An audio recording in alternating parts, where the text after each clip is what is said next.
Sejam bem-vindos às comemorações dos 60 anos do Centro Espírita André Luiz. Esta palestra faz parte de uma série comemorativa do aniversário da nossa querida casa.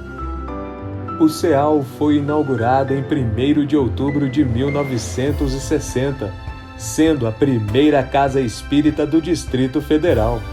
Em seu primeiro endereço na Candangolândia, ofereceu assistência espiritual e social àquela comunidade por quase 10 anos. Em 1969, veio a desempenhar suas atividades no atual endereço localizado no Guará, onde funciona até hoje, assumindo assim a missão de promover o estudo, a prática e a difusão da doutrina espírita cristã por meio da vivência do amor e da caridade, contribuindo para a evolução da humanidade encarnada e desencarnada.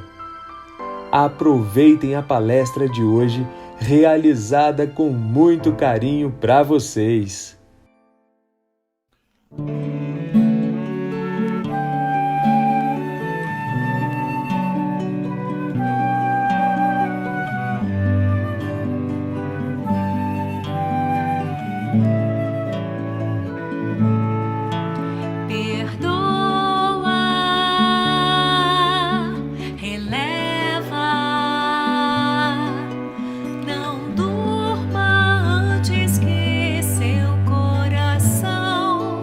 Perceba e sinta toda a paz de quem já faz esforço para enxergar no inimigo um irmão. Perdão acalma, serena alma, rejuvenesce, fortalece a boa vibração. Respira, faz uma oração, pede a Jesus para aquele irmão que desconhece a lei de ação e reação. Respira, faz uma oração, nada te acontece em vão. Mostre outra face, a face do perdão.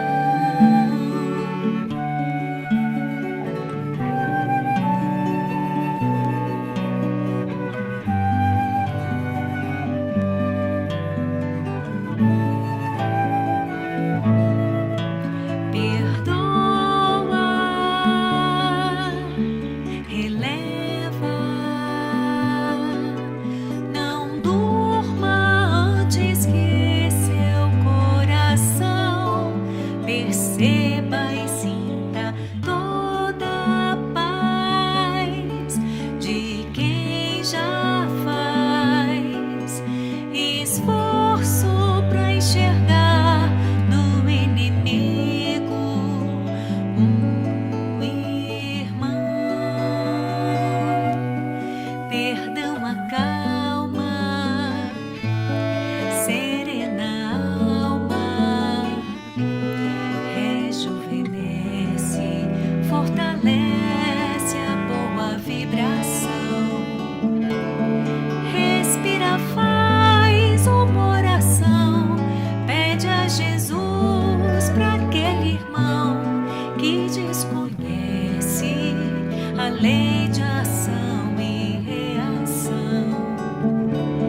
Respira, faz uma oração, nada te acontece em vão. Mostre outra face, a face do perdão. Mostre outra face, a face do perdão. Mostre a outra face, a face do perdão.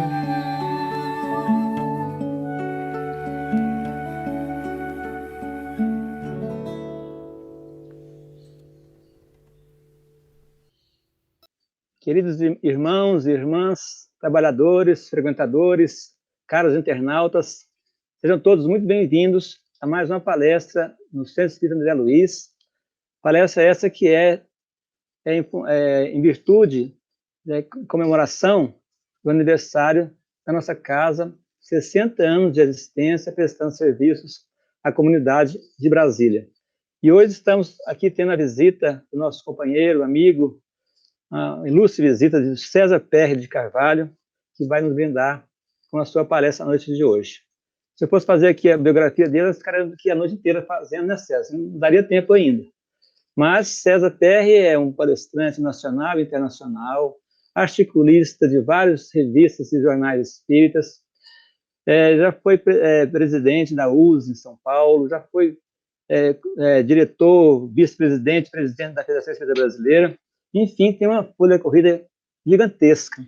E a gente admira muito o trabalho dele, ele sabe que a gente que é suspeito em falar, porque a gente é fã número 1 do trabalho dele aqui, até porque nós participamos de certa maneira.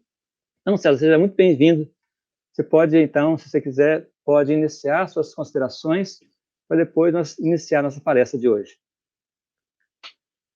Olha, Zé Luiz, é um prazer estarmos aqui revendo, né, pela internet, e saudamos também aos internautas, a todos esses que acompanham as atividades online do Centro Espírita André Luiz, que num feliz momento, né, em que comemora 60 anos de funcionamento. Nós deixamos desde já a nossa homenagem ao seu Antônio Vilela, né, que foi o seu fundador. Praticamente um ano depois que ele chegou do Rio de Janeiro, ele já fundou o primeiro Centro Espírita de Brasília, que foi o Centro Espírita André Luiz. Nós, no período que nós residimos em Brasília, nós fizemos várias palestras aí, né, no André Luiz, e também estivemos na Assembleia Distrital, no ano de 2013, na condição de presidente da FEB, para acompanhar a homenagem que era feita naquela oportunidade ao seu Antônio Vilela. Então, aí está nosso abraço, nosso registro, nossa homenagem ao fundador do Centro Espírita André Luiz. Então, nós vamos fazer, então, César, a nossa prece inicial. Convidamos a todos nossos amigos, nossos irmãos que estão nos assistindo, nos ouvindo, que possa elevar os pensamentos ao nosso Pai Maior, a Jesus, nosso querido Mestre, nosso guia e modelo, para que eles possam trazer para nós a paz, a harmonia, a tranquilidade, o equilíbrio. Possa intuir o nosso irmão que vai ser o portador da palavra na noite de hoje, que ele traga as palavras que nós mais precisamos nesse momento em que nós passamos por esse período especial.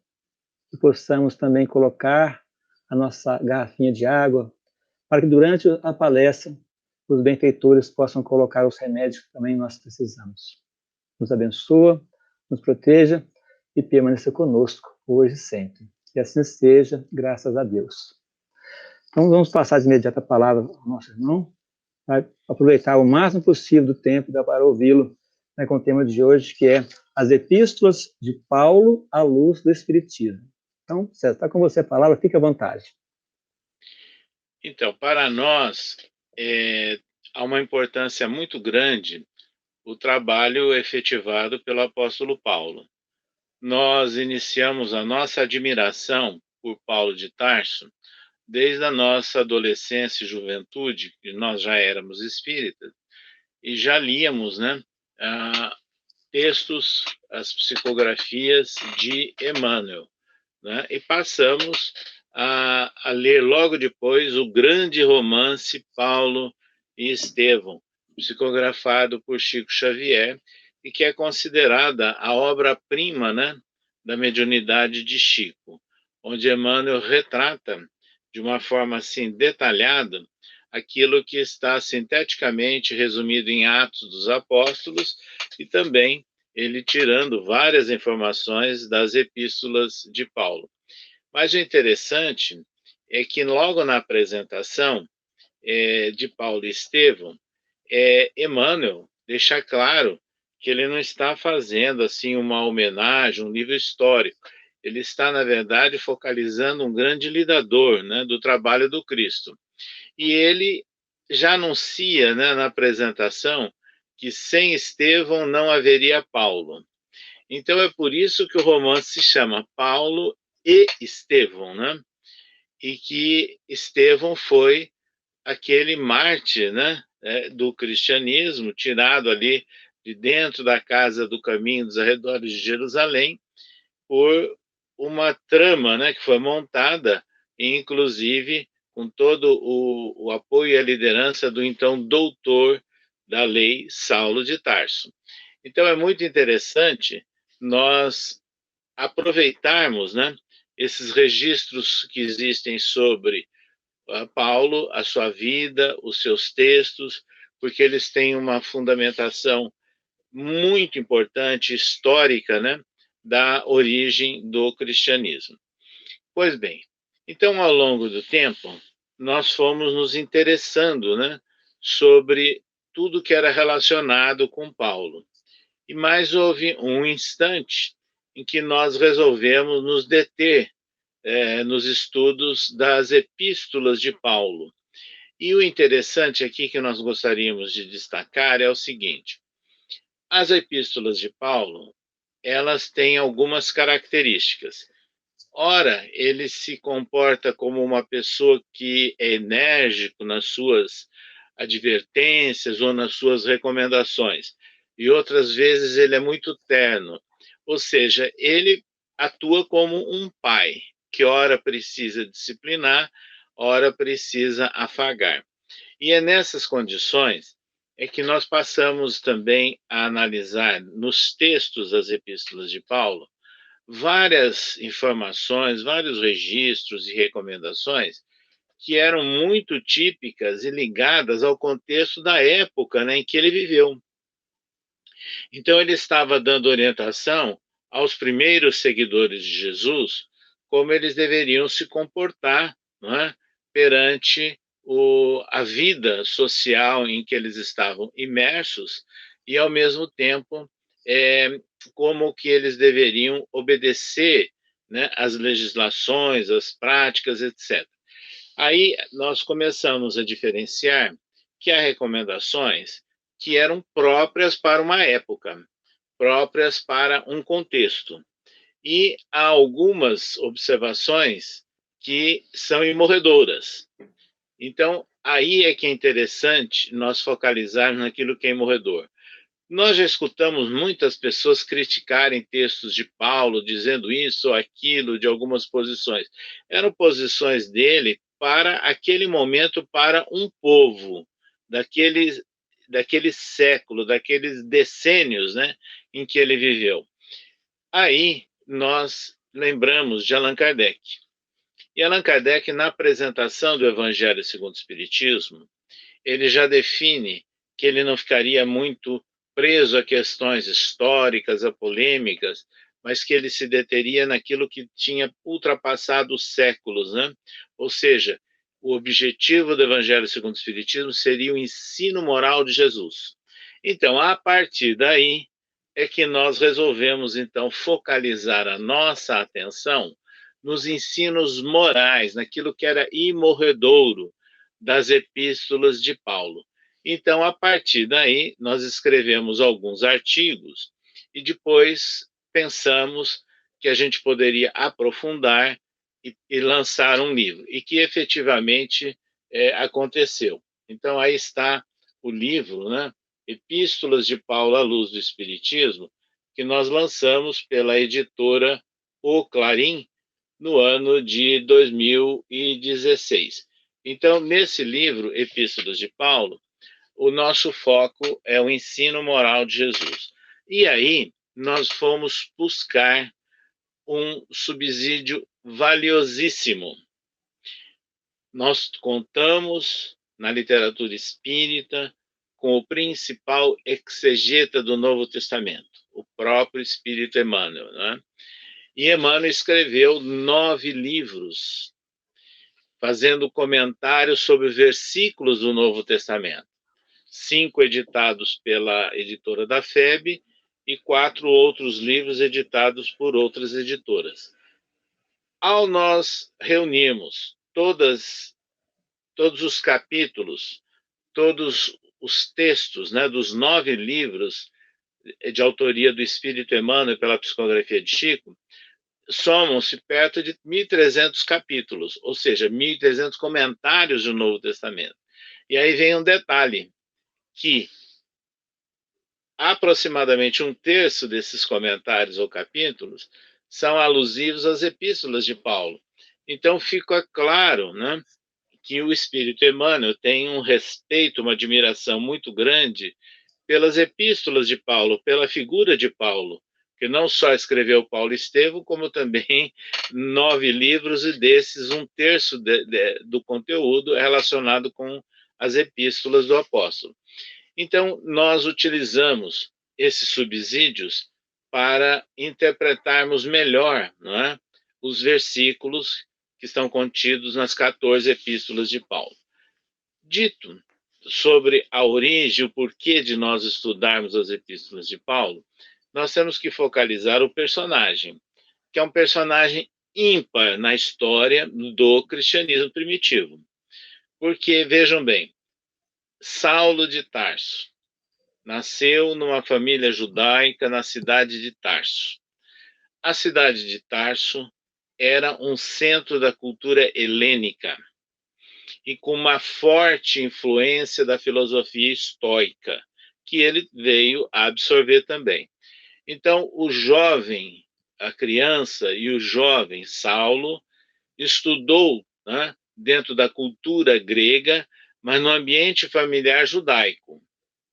Depois ele foi levado a Jerusalém, onde ele se aprofundou no estudo do Torá. Então, e naquela época a Judéia era um estado teocrático, né? Não podemos esquecer disso, e ele veio a se transformar num judeu ortodoxo, num fariseu ortodoxo, né? Profundo conhecedor do Torá, então das legislações, né, que foram registradas por Moisés nos primeiros livros do Antigo Testamento. Porém, acontece que toda aquela região do que nós conhecemos como Oriente Médio e todo o entorno do Mar Mediterrâneo era dominado pelo Império Romano. E nessas condições, o pai, né, do jovem Saulo de Tarso, ele havia conquistado a cidadania romana e que passou também para o seu filho. Então aí vem a situação muito específica. Saulo de Tarso era um jovem que tinha uma família em boas condições financeiras, ele em boas condições culturais, e vivia praticamente imerso em 3 mundos. O mundo judaico, com todas as suas características e tradições, o mundo grego, da cultura que ele absorveu na sua infância e juventude, e o mundo romano, porque ele estava sujeito, né, à legislação do Império Romano e portador da cidadania romana. Então, isso foi um fator de grande distinção, não é? E que deu um preparo muito grande, que nós chamamos de autonomia intelectual a Paulo. Autonomia intelectual porque ele tinha certeza, né, quando ele escrevia, ou quando ele recomendava, ou quando ele fazia a distinção de práticas que eram fiéis aos ensinos que ele adotava já de Jesus, ou se eram, na verdade, fatos que estavam se imiscuindo, se beneficiando de uma forma oportunística dos primeiros seguidores de Jesus. E aí surgiam o que ele muitas vezes escreveu dos falsos profetas, né?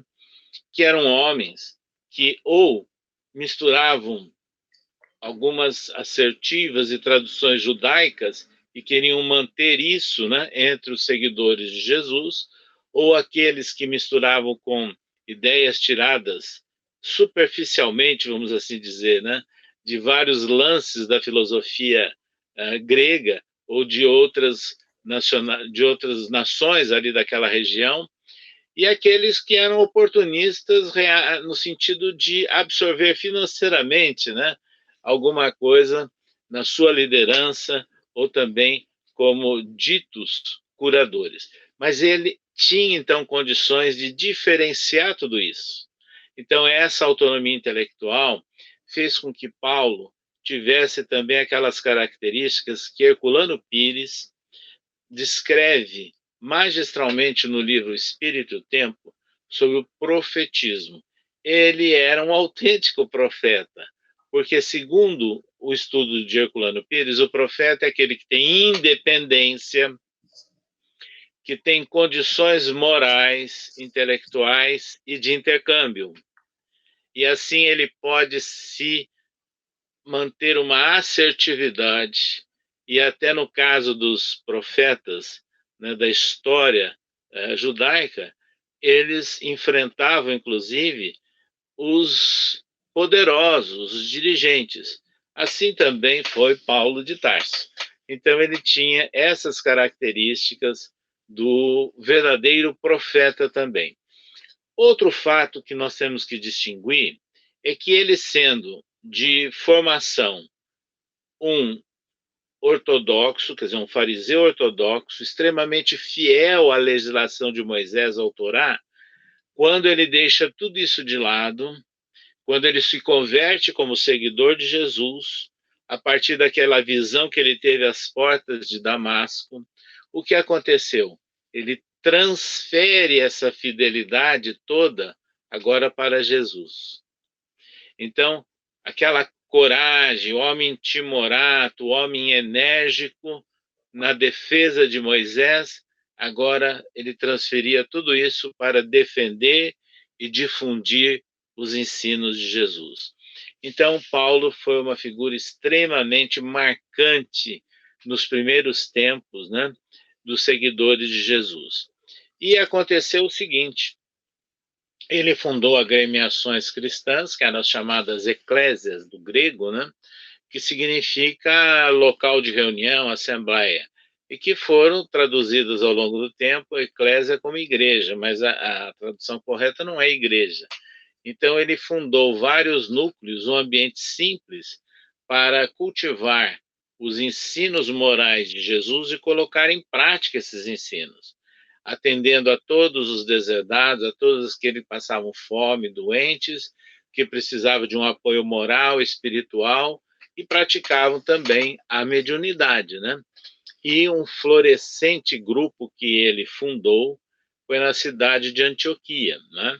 E que se tornou muito mais assim dinâmico do que a própria Casa do Caminho, onde ele havia conhecido na condição do ex-doutor da lei, né? E que de lá tirou o jovem Estevão. Então, ele passa então a trabalhar nesses agrupamentos de uma forma muito interessante, mas com aquela fidelidade total aos ensinos de Jesus. E a partir daí, ele começa a constituir um grupo de colaboradores, jovens inclusive, né? E aí aparece um médico chamado Lucas, que era de cultura grega também. Aparecem outros jovens, né, que ele vai fazendo, através da liderança e do envolvimento deles, a participação desses jovens no movimento dos seguidores de Jesus. E surgem as oportunidades e convites para ele ir a outros locais.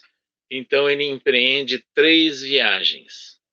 Nessas viagens, ele se dirigia inicialmente à sinagoga, porque ele queria, na verdade, levar a mensagem de Jesus àqueles que eram judeus, mas tinham as suas dúvidas, ou eram protocolarmente apenas, e ele queria levar essa nova opção, né, de raciocínio e de prática com base nos ensinos de Jesus.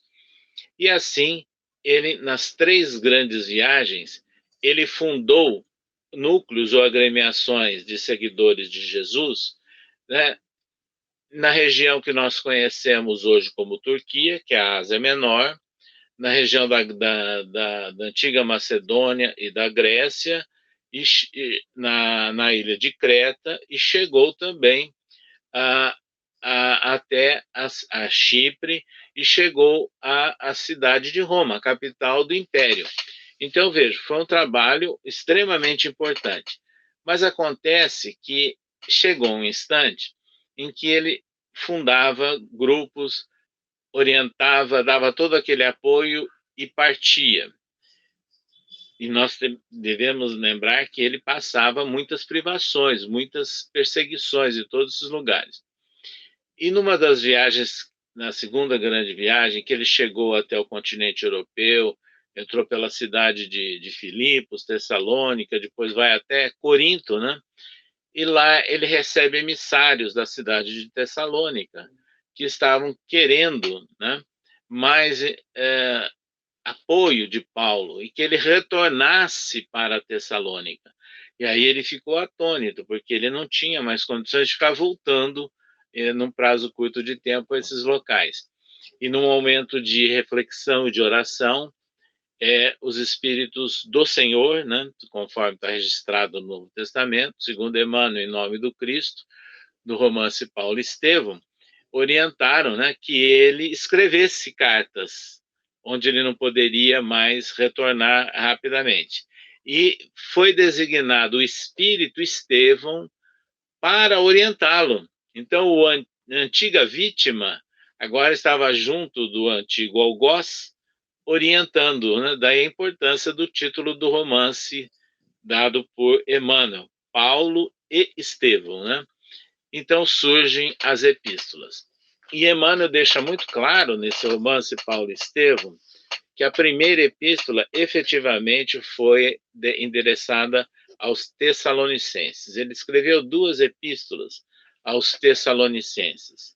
Uma delas dirigida àquele povo chamado de gentil, ou que não tinham muitas certezas, não tinham vinculações com o judaísmo, e a segunda epístola mais específicas àqueles que eram do segmento já vinculado ao judaísmo. E assim ele foi escrevendo 14 epístolas.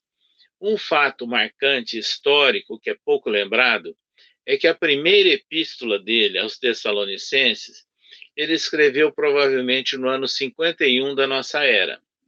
Ele fez a sua primeira viagem no ano 48 da nossa era. Então, vejo que teve um tempo longo, de mais ou menos do ano 34 da nossa era, né? Um ano após a crucificação de Jesus, quando ele começa a se converter como seguidor do Mestre, foram 14 anos aproximadamente de preparação, mas depois ele funda, né, aquelas agremiações ali no caminho e na região de Antioquia e consolida, né, esses núcleos cristãos.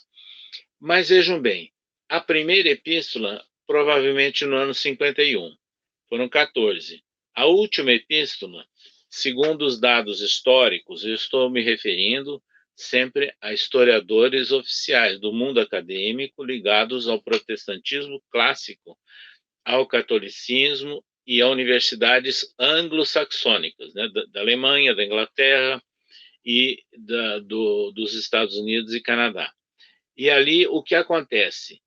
Ele passa a escrever até o ano 64, a última epístola, né?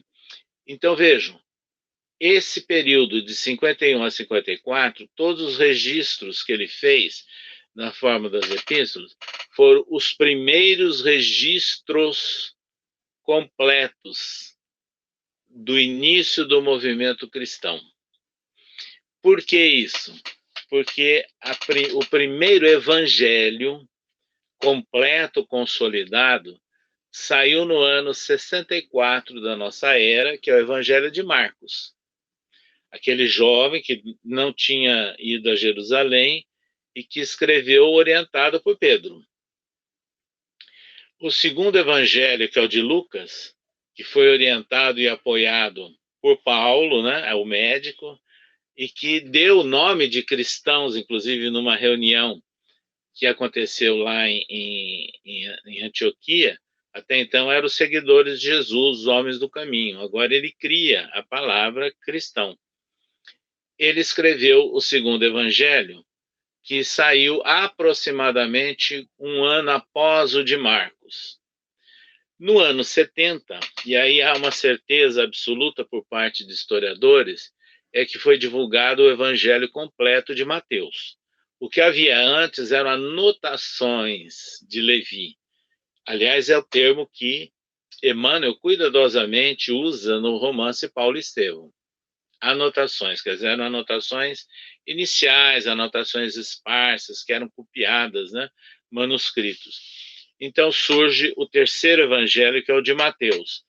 E segundo grandes historiadores do conhecimento grego e do idioma grego, por exemplo, o professor da Universidade de Coimbra, Frederico Lourenço, autor da principal tradução completa do Novo Testamento para o grego, um homem muito culto e profundo conhecedor, ele diz, logicamente, que Mateus, quando solta o Evangelho no ano 70, ele absorve alguns dos conhecimentos dos anteriores e acrescenta alguns detalhes, né, mais ligados ao mundo judaico, ao interesse de atingir ao judeu. Mas faltava mais um, né, e que, por influência e a pedido de muitos companheiros, João, que foi o único discípulo de Jesus não sacrificado, que teve uma vida longa, mais de 90 anos, escreveu o quarto evangelho já no final da sua vida. E aí ele registra aquilo que ele conheceu como discípulo direto de Jesus e aquilo que ele ouviu de Maria, porque ele deu assistência a Maria a pedido de Jesus. Então significa o seguinte: quando surge o terceiro evangelho o segundo, quando nasce o primeiro evangelho completo, que é no ano 64, Paulo já havia escrito as 14 epístolas. Então, os historiadores judeus, gregos e romanos daquela época e do período da patrística, né, principalmente Eusébio de Cesareia, eles deixam claro do valor histórico das epístolas de Paulo. Então, agora, nós vamos fazer uma síntese do significado dessas epístolas. Nós já falamos qual é a essência que nós buscamos nas epístolas, já mostramos a origem, a importância dessas epístolas, né? E agora vamos fazer um paralelo rápido com o Espiritismo, né? Então, vejam bem, quando nós utilizamos o Livro dos Espíritos, a obra básica inaugural de Kardec, nós encontramos 4 partes. A primeira parte que fala das causas primárias, onde a primeira pergunta é: que é Deus? E esse foi um tema muito desenvolvido por Paulo em todas as suas epístolas. Mas, vejam bem, ele, como ex-judeu, não adotava a ideia clássica do monoteísmo do mundo judaico do Antigo Testamento, mas ele adotava a ideia de Deus trazida por Jesus. E a ideia trazida por Jesus foi simplificada num conceito de João: Deus é amor. Né? Então, vejam bem, ele escreve, Paulo, em todos os locais, e confrontando diretamente com o judaísmo clássico, que ele era um doutor, dizendo assim, na Epístola aos Romanos, por exemplo: porque nele se descobre a justiça de Deus de fé em fé, como está escrito, mas o justo viverá da fé. É, porventura, Deus somente dos judeus? E também não é dos gentios? Também dos gentios, certamente.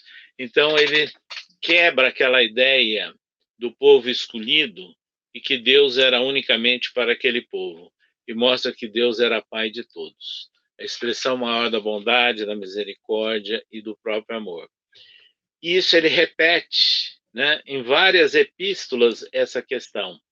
E ele deixa claro também, né, por exemplo, na Epístola aos Hebreus, que foi uma das últimas, quando ele escreveu o seguinte: mas agora alcançou ele um ministério tanto mais excelente quanto é mediador de uma melhor aliança que está confirmada em melhores promessas. Vejam a firmeza, a coragem de Paulo, porque ele estava confrontando a aliança com Moisés. Então ele está dizendo que a aliança com Jesus era superior, não é? Melhor aliança com melhores promessas. Então veja ele trazendo a nova visão de Deus.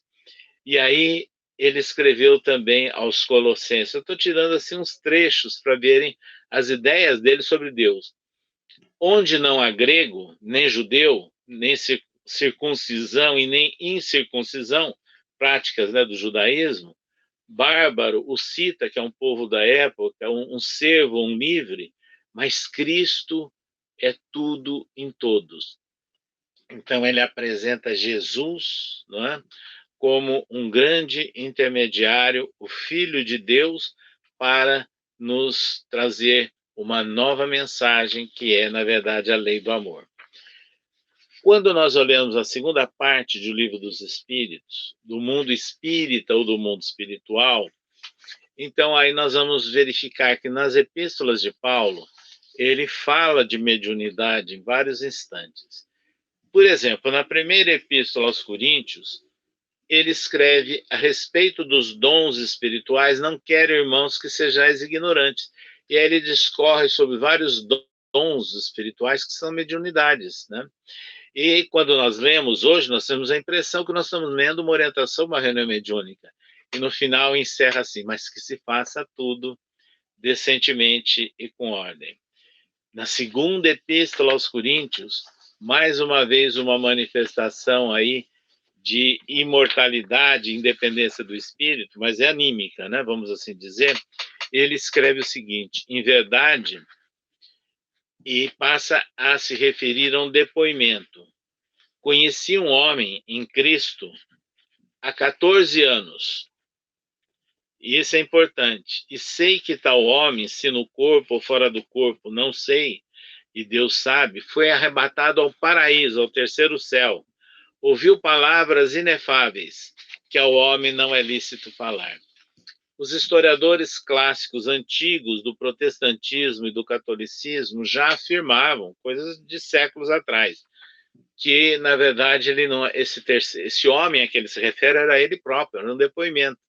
Então, Emmanuel, no romance Paulo Estevo, deixa claro que o Paulo de Tarso, naquela fase inicial que ele estava se despindo, né, da arrogância, das condições especiais do doutor da lei, Saulo, ele estava um dia meditando profundamente, depois de ter passado pelo deserto de Dan, inclusive, e orava e adormeceu e viu dois espíritos, que era de Estevão, nome judeu Gesiel, e Abigail, antiga noiva.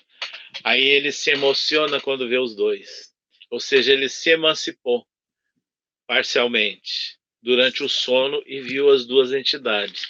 E nessas condições ele passa a dialogar. E aí Abigail se antecipa à antiga noiva: Saulo, por que choras, se apenas começas? E dá várias orientações a ele, e que se resumem em 4 palavras-chave: Saulo, ama, perdoa, espera, né? E ama.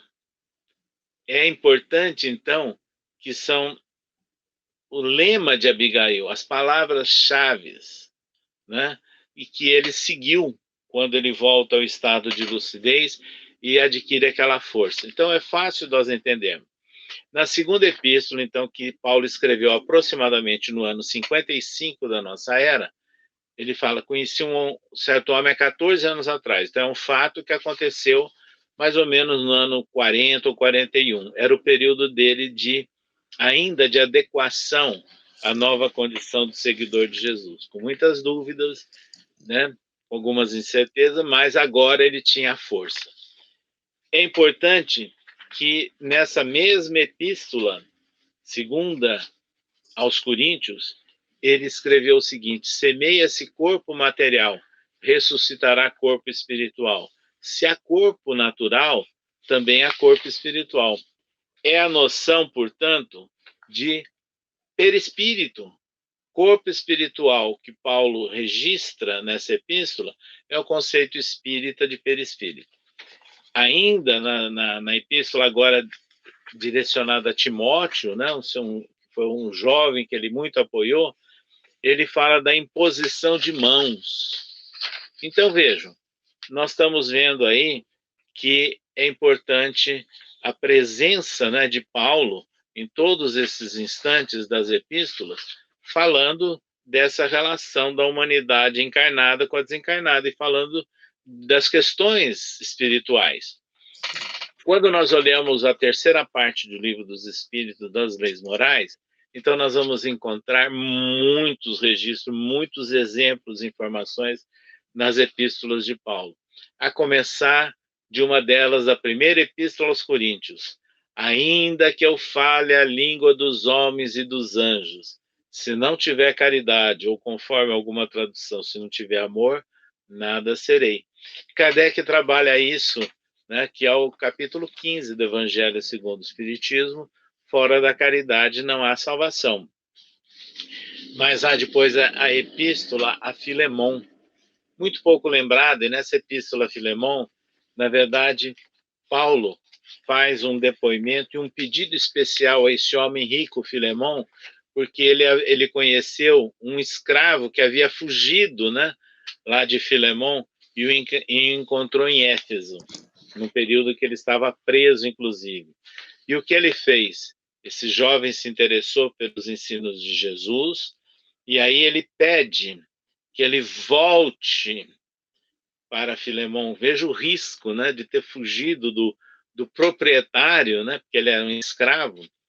E Paulo escreve a ele o seguinte, que se ele fez o escravo fugitivo algum dano, se deve alguma coisa, põe isso à minha conta, porque ele acertaria tudo.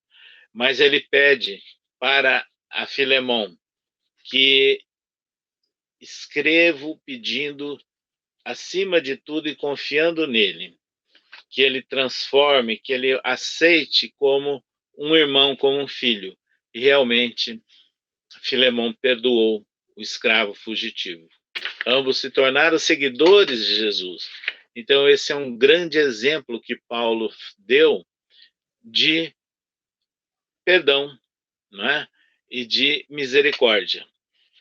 E é importante que Paulo escreve também naquela primeira epístola aos Tessalonicenses, quando fala dos muitos problemas e contrastes, examinai tudo, retende o bem.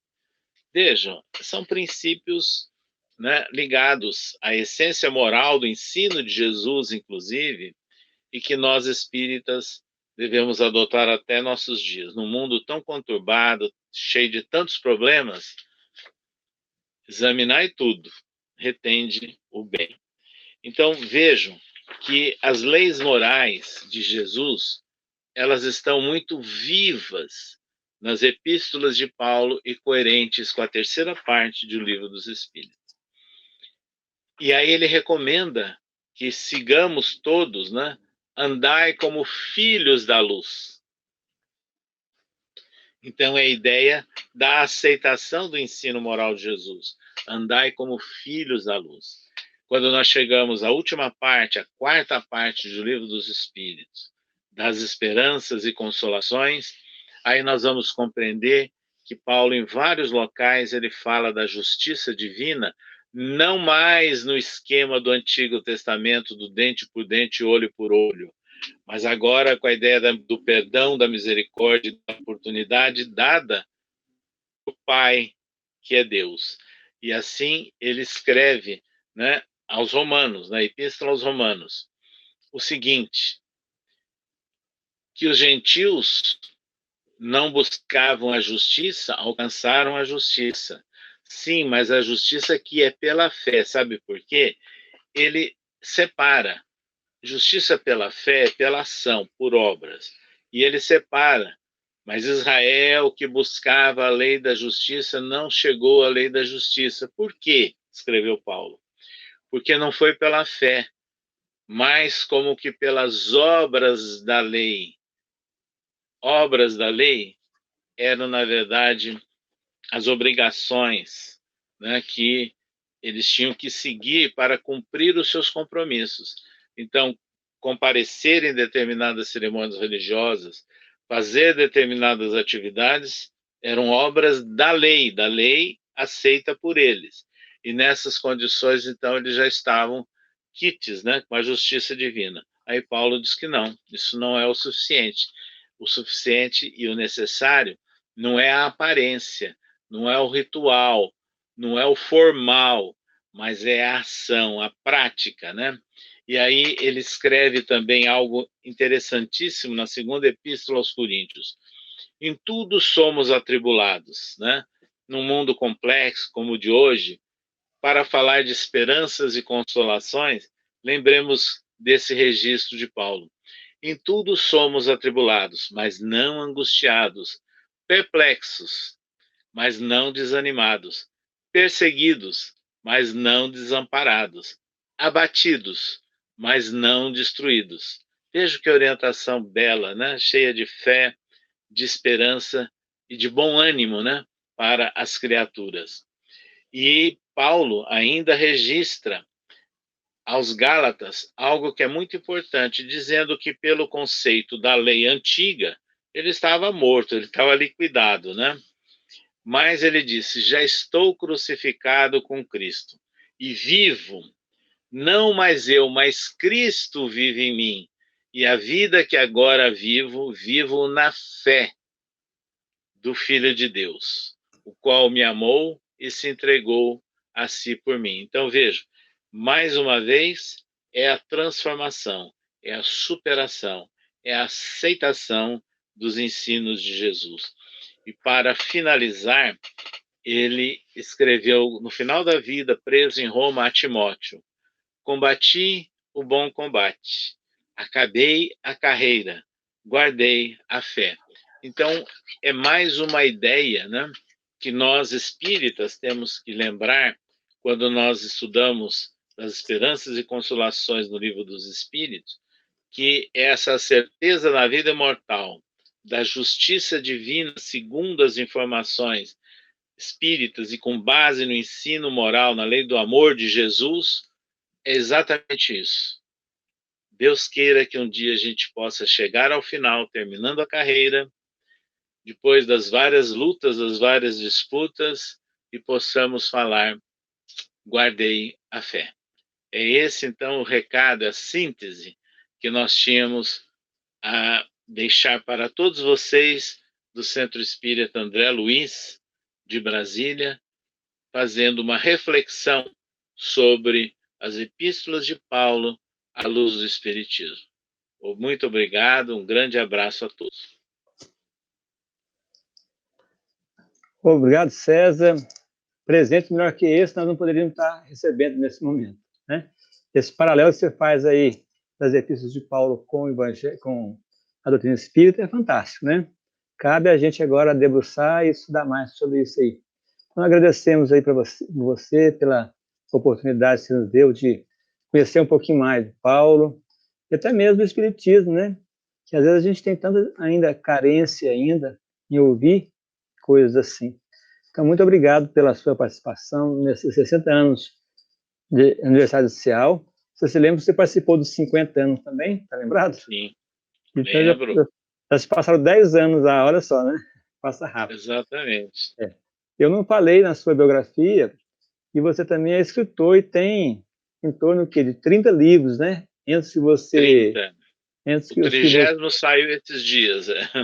É que eu te perguntar agora, né? Tem algum no prelo já? Como é que tá? Tem previsão de Não, saída? foi lançado, né? Agora no final de agosto, pelo Clarim, Emmanuel, Trajetória Espiritual e Atuação com Chico Xavier. Esse é o 30º, o mais recente. Deve estar muito bom esse aí.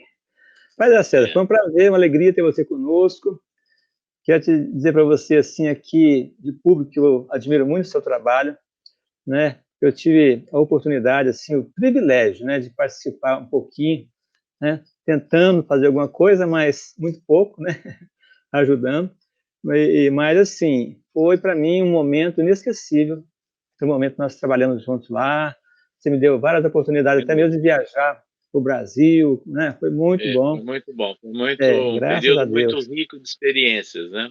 É uma equipe muito bacana, né? Eu, você, o Roberto, o Júnior, tanta gente Era a boa, né? Secretaria-Geral do Conselho Federativo Nacional da FEB, um grupo dinâmico, atuante, disposto, né? Foi muito bom.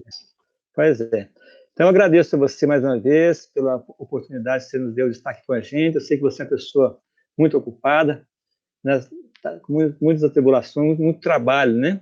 Tanto que você escreve, o tanto de artigo que você faz, né? Eu não sei arruma tanto tempo assim para fazer tudo isso, né? Então, muito obrigado, um abraço para você, um abraço na família. Obrigado. Então, nós esperamos aqui, nos 70 anos, estar aqui de novo, comemorando, se Deus quiser. Tá E logo em certo. seguida, quando você tiver a oportunidade, você estará de volta conosco, quando você tiver um momento, para fazer outra palestra para a gente aqui, que é sempre enriquecedora. Muito obrigado, então. Sem dúvida. Sem dúvida. Vamos fazer nossa prece de encerramento, né?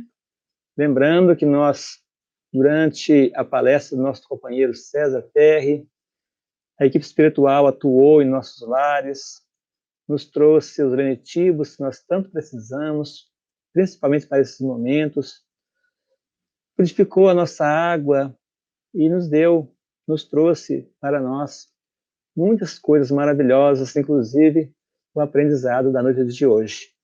Agradecemos imensamente a equipe espiritual que sempre está conosco. Agradecemos nosso palestrante de hoje, nosso amigo César Ferri de Carvalho, que veio aqui e nos trouxe essas belas palavras. E por que não agradecer também Paulo de Tarso, Estevão, né, que nos trouxe também. Se não fosse, como o César disse, se não fosse Estevão, não teria Paulo, e se não fosse Paulo, talvez não teríamos o cristianismo. Que Jesus nos abençoe, nos guarde e nos dê também uma semana de muita paz. Que assim seja, em nome de Jesus, em nome de Deus, nosso Pai Todo-Poderoso, nós pedimos a permissão a encerrar os trabalhos dessa noite de hoje, dessa tarde de hoje, dizendo graças a Deus. Que assim seja.